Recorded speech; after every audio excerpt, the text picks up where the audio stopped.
Video शुरू करने के पहले एक क्विक रिमाइंडर, ये वीडियोस प्योरली एजुकेशनल पर्पसेस के लिए हैं। ये हमारे तरफ से किसी भी तरीके की रिकमेंडेशंस नहीं है, इसलिए हमेशा खुद की रिसर्च करें और वो चॉइस लें जो आपके लिए बेस्ट हो। हेलो इन्वेस्टर्स, ग्रो लाए इंडिया का पहला टोटल मार्केट इंडेक्स फंड और इस इंडेक्स में ऑलमोस्ट सभी शेयर्स शामिल हैं। अगर आपको करना है इंडिया की ग्रोथ में इन्वेस्ट, लेकिन आपको ये नहीं पता कि आने वाले सालों में किन स्टॉक्स या किन सेक्टर्स में ग्रोथ आने वाली है, तो इस फंड में इन्वेस्ट करना सोच सकते हैं। पर इन्वेस्ट करने से पहले आप अपने इन्वेस्टमेंट एडवाइजर को जरूर कंसल्ट कीजिए। इस फंड के बारे में डिटेल में जानने के लिए growmf.in/TMI को चेक कर सकते हैं।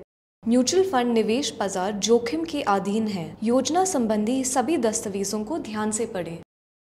Mutual fund investments are subject to market risks. Read all scheme related documents carefully. Hi friends, welcome back to our channel.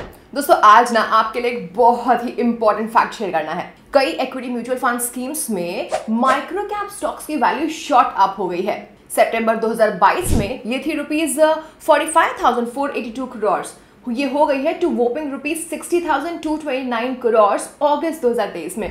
तो इस पीरियड में ये काफी इंप्रेसिव इंक्रीज है 32% का। लेकिन रुकिए, there is more to it. जब ये हो रहा था ना, तो म्यूचुअल फंड इंडस्ट्री के भी overall equity asset under management grow हुए हैं 22% से, और इन्होंने ₹22.07 लाख करोड़ टच कर लिए हैं। तो ऐसा लगता है कि ये साल as a whole mutual fund industry के लिए काफी अच्छा था, नहीं? And guess what, past year में माइक्रो कैप स्टॉक्स फायर पे रहे हैं।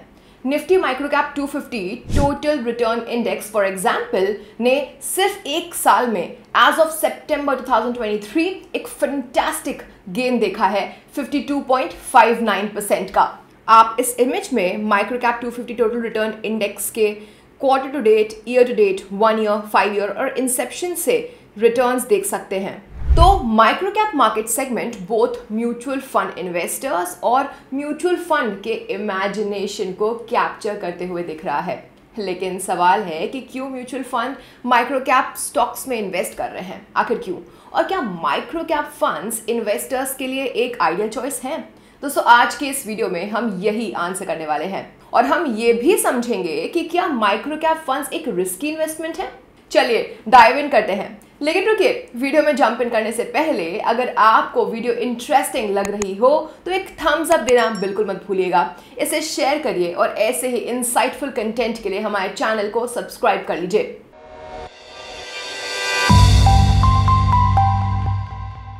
आइए सबसे पहले समझते हैं कि माइक्रो कैप फंड्स आखिर क्या होते हैं। So currently as such micro cap segment की कोई फॉर्मल डेफिनेशन सेबी द्वारा डिफाइन नहीं है, लेकिन सेबी क्लासिफिकेशन के हिसाब से ना स्टॉक एक्सचेंज पे अपनी मार्केट कैपिटलाइजेशन के बेसिस पे top 100 listed companies as large cap companies constitute होती हैं। वही जो 101st से 250th रैंक पे हैं वो मिड कैप कंपनीज, और 251st से 500th पे जो स्पॉट पे हैं वो स्मॉल कैप कंपनीज। तो वो लिस्टेड कंपनीज जो कि रैंक हुई हैं 501st से 750th स्पॉट पे अपनी मार्केट कैपिटलाइजेशन के टर्म्स में, वो माइक्रो कैप कंपनीज हैं। नाउ आखिर माइक्रो कैप फंड्स क्या होते हैं एग्जैक्टली, ये समझते हैं। देखिए, ये प्रीटी स्ट्रेट फॉरवर्ड है। एक micro cap fund micro cap stocks में इन्वेस्ट करता है जिससे कि वो long term capital appreciation generate कर पाए अपने इन्वेस्टर्स के लिए। सिंपल है ना? सो माइक्रो कैप फंड्स के लिए निफ्टी माइक्रो कैप 250 इंडेक्स एक बेंचमार्क इंडेक्स है। क्या आप इस इंडेक्स के बारे में और जानना चाहते हैं? चलिए फाइंड आउट करते हैं। So Nifty micro cap 250 index aim करता है कि वो उन माइक्रो कैप स्टॉक्स का परफॉर्मेंस, जिसमें शामिल हैं 250 स्मॉलेस्ट कंपनीज और जो NSE 500 इंडेक्स का पार्ट नहीं है, उनको ट्रैक करें। सो दूसरे वर्ड्स में ये मार्केट कैपिटलाइजेशन के टर्म्स में 501st से 750th रैंक की लिस्टेड कंपनीज हैं।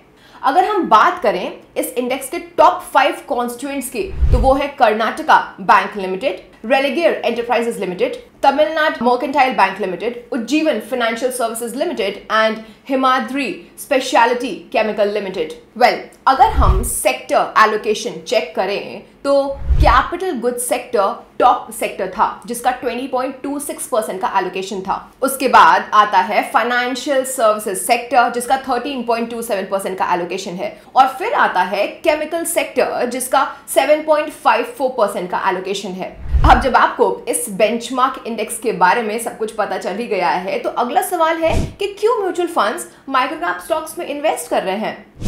सबसे फर्स्ट और फॉरमोस्ट रीजन है इनके रिटर्न्स की वजह से। अगर आप इस डेटा को देखेंगे तो क्लियरली एविडेंट है कि निफ्टी माइक्रोकैप 250 इंडेक्स ने निफ्टी स्मॉल कैप 250 इंडेक्स और निफ्टी 50 इंडेक्स से ज्यादा रिटर्न्स जनरेट किए हैं। ना सिर्फ 1 ईयर रिटर्न बट सभी टाइम पीरियड्स में, यानी कि 3, 5, 10 और 15 ईयर्स में। अगर हम 3 ईयर रिटर्न्स को देखें तो निफ्टी माइक्रोकैप 250 इंडेक्स ने जनरेट किया है 53.2% रिटर्न, वहीं निफ्टी स्मॉल कैप 250 इंडेक्स ने जनरेट किया 36.3% रिटर्न और निफ्टी 50 ने जनरेट किए 20.6% रिटर्न्स। अगर आप 15 ईयर्स के रिटर्न्स को देखें तो निफ्टी माइक्रोकैप 250 इंडेक्स ने जनरेट किए 16.6% रिटर्न्स, वहीं निफ्टी स्मॉल कैप 250 इंडेक्स ने जनरेट किए 12.9% रिटर्न्स और निफ्टी 50 ने जनरेट किए 11.7% रिटर्न्स। तो बहुत ही क्लियर है कि म्यूचुअल फंड्स इस माइक्रो कैप रैली पे बेट करना चाहते हैं। एक्सपर्ट्स बिलीव करते हैं कि नंबर 1, माइक्रो कैप स्टॉक्स एक ट्रेजर हंट की तरह हो सकता है। इसके पास काफी ज्यादा वैल्यू क्रिएट करने का पोटेंशियल है, लेकिन ये ट्रैप भी हो सकते हैं इन केस अगर आप केयरफुल नहीं है तो। इनमें से कई कंपनीज का थरो रिसर्च नहीं हुआ है अब तक, इसलिए ये उन हिडन जेम्स की तरह हैं जो बस डिस्कवर हो पाने का इंतजार कर रहे हैं। तो अगर आप एक ऐसे इंसान हैं जो डिग डीप करना और सॉलिड बिजनेसेस को ढूंढना पसंद करते हैं, तो माइक्रो कैप स्टॉक्स की दुनिया आपके लिए एक्साइटिंग अपॉर्चुनिटीज से भरी हुई हो सकती है। दोस्तों, फर्स्ट ग्लांस में यानी कि पहली नजर में आपको ऐसा लग सकता है कि माइक्रो कैप स्टॉक्स अभी ओवरप्राइज्ड हैं, but here's the thing, Nifty micro cap 250 index में अबाउट इसके वेट का 1/3 असाइंड है कैपिटल गुड्स को और फाइनेंशियल सर्विसेज को। इन सेक्टर्स की वजह से, यानी कि इन सेक्टर्स की तरफ ज्यादा बायस है इंडेक्स की ओवरऑल वैल्यू का, तो ये इन्फ्लेटेड लग सकता है, लेकिन ऐसा सभी माइक्रो कैप स्टॉक्स के लिए नहीं है। एक अच्छा आइडिया रहेगा कि आप इन सेक्टर्स के बियॉन्ड देखिए। दोस्तों, कुछ टाइम के लिए लार्ज कैप, मिड कैप और स्मॉल कैप मार्केट सेगमेंट्स में जो इनकी वैल्यू है, it was waiting to get discovered, यानी कि वो भी पूरी तरीके से डिस्कवर नहीं हुई थी। लेकिन अब ऐसा लगता है कि ज्यादातर वो जो अच्छा स्टफ था वो अब ढूंढा जा चुका है और इन तीनों ही स्पेस में अपॉर्चुनिटीज की भी बहुत कमी हो गई है। तो अब इक्विटी म्यूचुअल फंड्स कर क्या रहे हैं? वो अपनी नजरें माइक्रो कैप सेगमेंट में डाल रहे हैं। वो रेडी हैं इनमें डीपर डाइव करने के लिए और वैल्यूएबल इन्वेस्टमेंट की सर्च में और आगे जाने के लिए। दोस्तों, मोतीलाल ओसवाल म्यूचुअल फंड ने इंडिया का पहला passive mutual fund scheme launch किया जून 2023 में, जो कि माइक्रो कैप स्टॉक्स में एक्सपोजर ऑफर करता है। नाउ बंधन म्यूचुअल फंड भी इंडिया का पहला active mutual fund scheme launch करने का सोच रहा है, जो कि माइक्रो कैप स्टॉक्स में इन्वेस्ट करते हो। इसके अलावा कई actively managed equity fund schemes, particularly small cap category में इनका एक्सपोजर माइक्रो कैप स्टॉक्स में है। एसेट अंडर मैनेजमेंट डेटा के according DSP small cap fund ने माइक्रो कैप स्टॉक्स में हेविली इन्वेस्ट किया हुआ है। एज ऑफ जून 2023 इनके नेट एसेट्स का 27% इन्हीं स्टॉक्स में था। अगला हाईएस्ट है कॉर्न स्मॉल कैप फंड, जिनका माइक्रो कैप स्टॉक्स की तरफ इनके एसेट्स का 22% का एलोकेशन है। अगर हम अब माइक्रो कैप स्टॉक्स के इन्वेस्टमेंट की एक्चुअल वैल्यू देखें तो Nippon India small cap fund top 10 small cap funds में लीड करता है। इसने ₹5,952 करोड़ इन्वेस्ट किए हैं माइक्रो कैप स्टॉक्स में। इसे फॉलो करता हुआ HDFC स्मॉल कैप फंड, जिसने इन स्टॉक्स में ₹4,483 करोड़ इन्वेस्ट किए हुए हैं। तो कुल मिलाकर 24 स्मॉल कैप फंड्स ने ₹30,219 करोड़ इन्वेस्ट किए हैं माइक्रो कैप स्टॉक्स में। ये काफी बड़ा अमाउंट है। नाउ अगर हम माइक्रो कैप स्टॉक्स की बात करें, वो कुछ टॉप माइक्रो कैप स्टॉक्स जो इन इक्विटी म्यूचुअल फंड्स द्वारा हेल्ड हैं, वो है आहलूवालिया कॉन्ट्रैक्ट्स, इसके बाद है DCB बैंक एट ₹786 करोड़ और उसके बाद है ओरिएंट इलेक्ट्रिक एट ₹777 करोड़।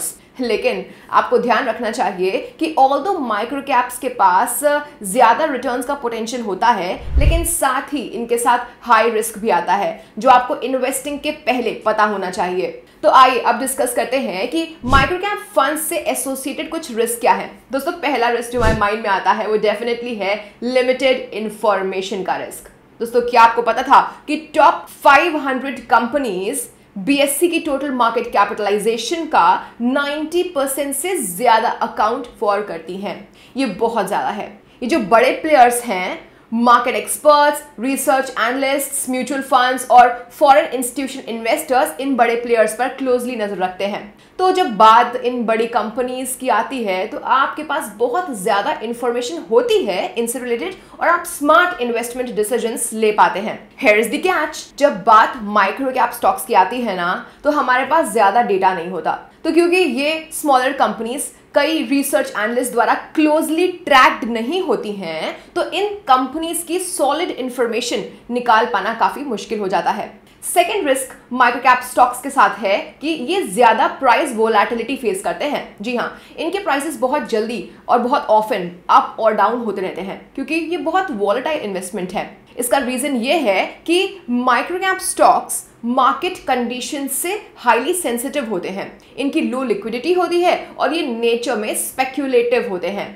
ये न्यूज़ की वजह से, रूमर्स की वजह से या फिर ऐसे इवेंट्स जो कि कंपनी या इंडस्ट्री एज अ होल को इफेक्ट करते हैं, इन सभी के वजह से ये बहुत ज़्यादा प्राइस मूवमेंट एक्सपीरियंस कर सकते हैं। डेटा के according Nifty micro cap 250 index ने कंसिस्टेंटली बहुत ज़्यादा एनुअलाइज्ड वोलेटिलिटी दिखाई है। कंपेयर करें निफ्टी स्मॉल कैप 250 से और निफ्टी 50 इंडाइसेस से तो, और हिस्टोरिकली स्मॉल कैप और माइक्रो कैप मार्केट सेगमेंट्स ने डीपर और लॉन्गर ड्रॉ डाउन्स भी एक्सपीरियंस किए हुए हैं। नेक्स्ट एसेंशियल रिस्क जो हमें माइक्रो कैप सेगमेंट्स में कंसिडर कर लेना चाहिए वो है कि ये बहुत इलिक्विड है, यानी कि इनका रिलेटिवली कम लिक्विड नेचर है। तो क्योंकि micro caps generally under researched रहते हैं, तो माइक्रो कैप स्टॉक्स की जो ट्रेड होने वाली वॉल्यूम है वो जनरली कम होती है। इस वजह से ये कम लिक्विड होते हैं और इन्वेस्टर्स और म्यूचुअल फंड मैनेजर्स के लिए ट्रिकी हो जाता है कि वो अपने मन से, that is as and when they want, इन इन्वेस्टमेंट अपॉर्चुनिटीज पर या फिर इन सिक्योरिटीज को बाय सेल करने पर जंप नहीं कर पाते। एंड दैट्स नॉट ऑल, कुछ और भी चिंताएं हैं, जैसे कि इनका ना पोटेंशियल प्राइस मैनिपुलेशन यानी कि प्राइस रिगिंग, इन कंपनीज का कॉर्पोरेट गवर्नेंस कैसा है, यानी कि ये कंपनी कितने अच्छे से मैनेज्ड हो रही हैं, ये सब चिंताएं हैं। और क्या कंपनी लॉन्ग रन में टफ टाइम्स को स्टैंड कर भी पाएगी। तो जहां माइक्रो कैप एक एक्साइटिंग इन्वेस्टमेंट हो सकता है, ये अपने set of risk and challenges के साथ भी आते हैं। तो फाइनली याद रखिएगा कि माइक्रो कैप फंड्स सभी के लिए नहीं है। ये उन इन्वेस्टर्स के लिए बेस्ट सूटेड हैं जो कि बहुत ज्यादा यानी कि हाई रिस्क टॉलरेंस वाले हैं, रिस्क लेने से डरते नहीं हैं और अपने पोर्टफोलियो रिटर्न्स को कुछ एग्रेसिव स्ट्रैटेजीज के साथ स्पाइस अप करने का ढूंढ रहे हैं। लेकिन अगर आप एक ऐसे इन्वेस्टर हैं जो कि सेफ प्ले करना चाहते हैं, तो micro cap might not be your cup of T. शायद बेस्ट होगा कि आप उनको अवॉइड करें। और फर्स्ट टाइमर्स तो माइक्रो कैप फंड्स में इन्वेस्ट करना स्किप ही कर सकते हैं। तो आज के लिए बस इतना ही।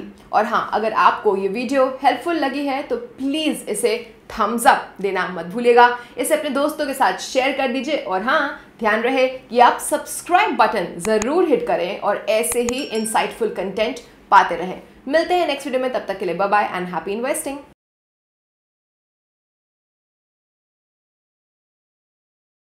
Mutual fund investment are subject to market risks.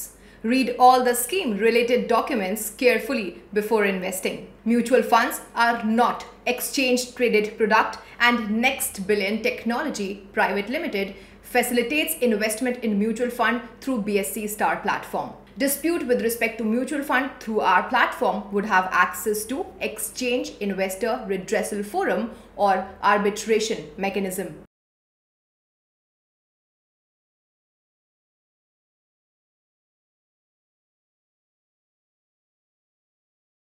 Mutual fund निवेश बाजार जोखिम के अधीन है। योजना संबंधी सभी दस्तावेजों को ध्यान से पढ़ें। Mutual fund investments are subject to market risks. Read all scheme related documents carefully.